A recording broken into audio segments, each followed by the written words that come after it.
I'm 17 years old, and I've got thick glasses, and I've got really complicated 1980s hair, and I've got a fresh driver's license. And I'm out gassing my dad's car up out at a gas station out among the blueberry farms of my hometown in Canada. And I'm late, and I'm way past curfew because I've been helping my girlfriend climb in through her window. And so I got to get home. And so I finished gassing up the car, and I'm leaving this gas station. I look down the road, it's all clear, and I make my turn, and suddenly there's this horrendous metal crashing noise. And I'm not hit from the front, and I'm not hit from behind. It emanates from underneath the car, and the car lifts and stops. So I open the door and I get out, and it's a long way down. And when I look under the car, I see I've actually managed to Stonehenge my father's Pontiac Acadian on a boulder. There's actually this row of decorative boulders that lead to the exit of the gas station. I've turned about 20 feet shy of the road, and I'm perched. And I hear the gas jockeys shout, "Nice one! You're a smart one, aren't you?" How am I going to explain this? Out where I lived out there in those farms, like, if you don't have a car, you don't have a life. I just got my life. I'm not letting these boulders take my life. And the gas jockey says, "I'll get a tow truck," which is going to take my life.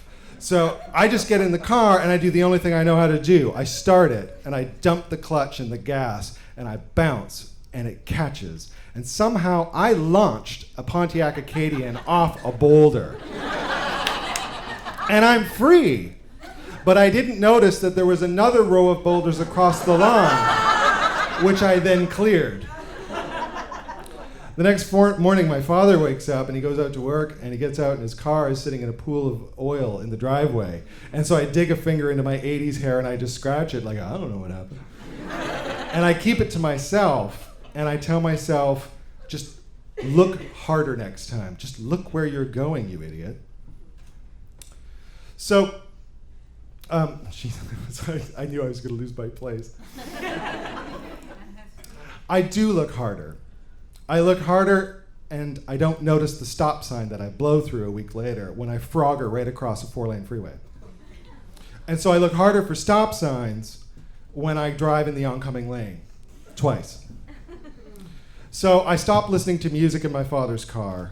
I cleaned my glasses, and I even took my 80s hair out of my eyes. My 1980s were over, but my independence had just begun. I just needed more practice. That's all I kept telling myself. So one night at about 2 in the morning, I'm crawling home in first gear from this party because I'm looking for the turn to my parents' street, and I can't find it. I don't know why. It just seems really foggy for this time of year. And I see the turn, and I make it, and the car descends into this ditch.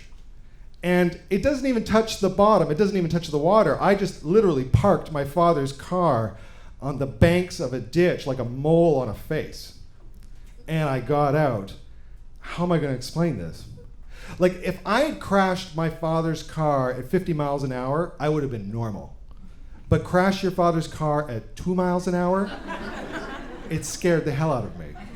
And it scared the hell out of my father, who demanded an explanation. And I said, I don't know. I just didn't see the turn. He's like, how do you not see a massive empty ditch? I don't know. It's just a big blank spot. I don't know. And he says, how do you not know? You had to see something. And I don't. So I just say, I lied. And I said I was drunk. And he didn't speak to me for several weeks. And it hurt because I knew it was a lie and it was mine. But it filled the hole. Something about it just didn't sit right with my mom. So a few weeks later, she sent me to the doctor to get my glasses checked. You know, maybe they needed to be thicker. And so I go in, and the doctor shines his light in the eye, and it doesn't refract back. And he says, you're night blind. And then he had the bedside manner of napalm.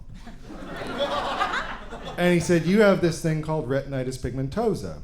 It's a genetic condition. It just can occur. It begins by losing your night vision, and then you slowly lose your peripheral vision, and it closes in, and then you go blind. It could take 2 years. It could take 20. Do you have any questions? My father's car was right. I was going blind. It's what had been telling me all along. My father and I drove home from the doctor, and it was my 18th birthday. And we drove past that spot, and he did this sort of bullseye that he does, through the nose that dads do. And I knew what he was doing was he was filling with a guilt for what he'd said to me.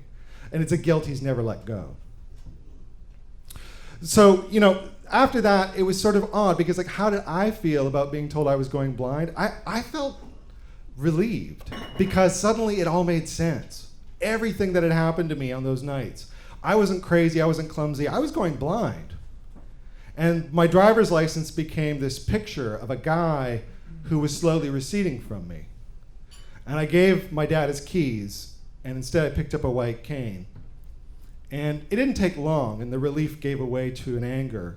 And that anger was only saved by punk rock. And it was odd because, I'd just gotten my independence, right? I'd just become a man, and they took it away. And now my mother is driving me to school. My mother is reading my mail to me. And worse, I became inspirational. You cross the street and people applaud. You cut your meat. Angel choirs come down and sing. And worst of all, I became he. Would he like a menu? Would he like a hand across the street? And he never drove again.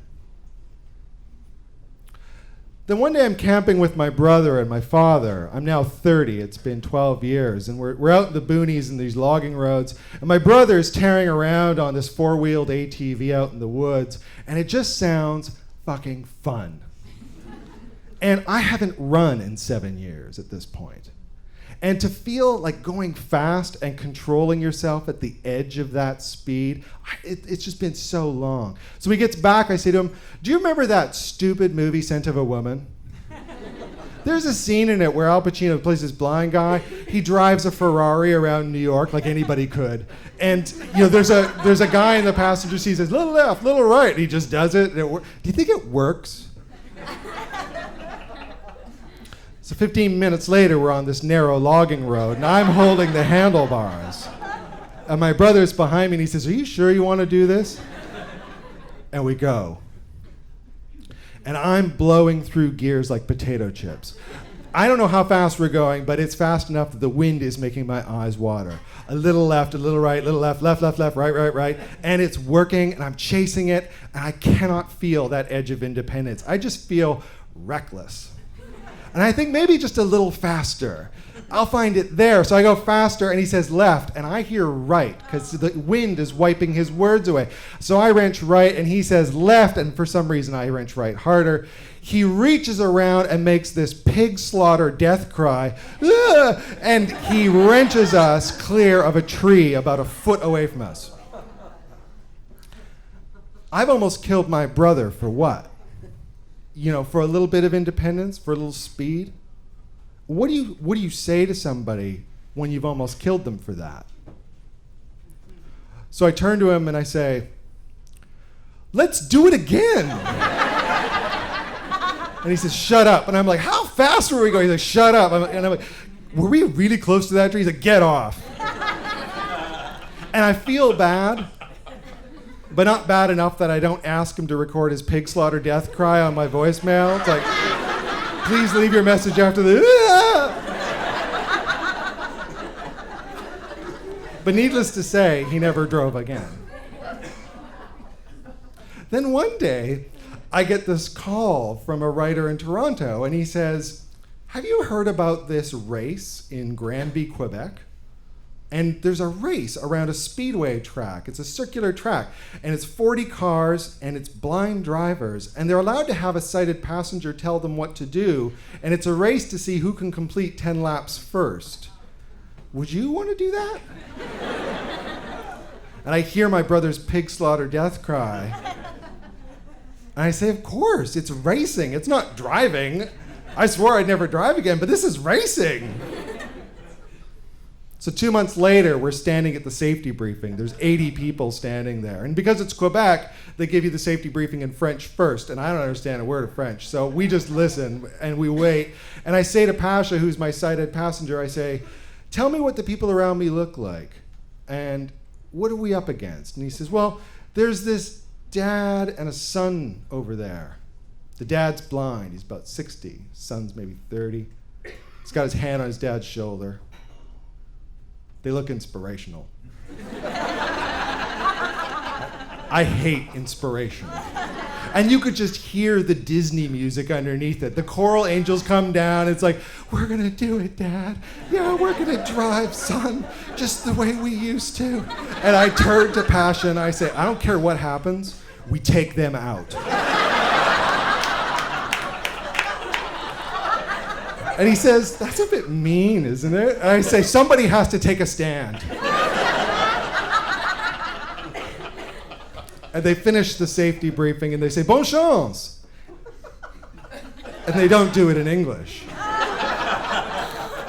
So 15 minutes later, we're sitting in our car and I turn on my turn signal to drive the sighted people crazy.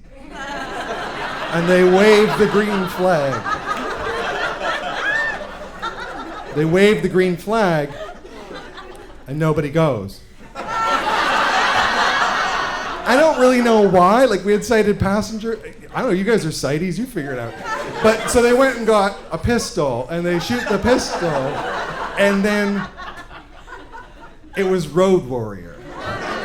It was a demolition derby trying to be a race. And it was like cholesterol, like cars pile up in the bloodstream of the track.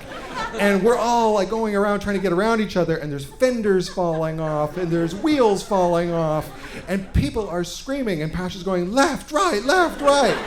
And it was boring. I couldn't see any of it. All I got was a little left, little right, little left, little right, bump. And when it was over, Pasha had to climb out my side of the car. And I shut the door and something in me shifted. And I realized, like, what am I chasing? Like, where am I trying to go so fast? You know, it's like, I live at the scale of my foot, not the tire. I live in a world that didn't expect me. I piss between the urinals. That's how I roll.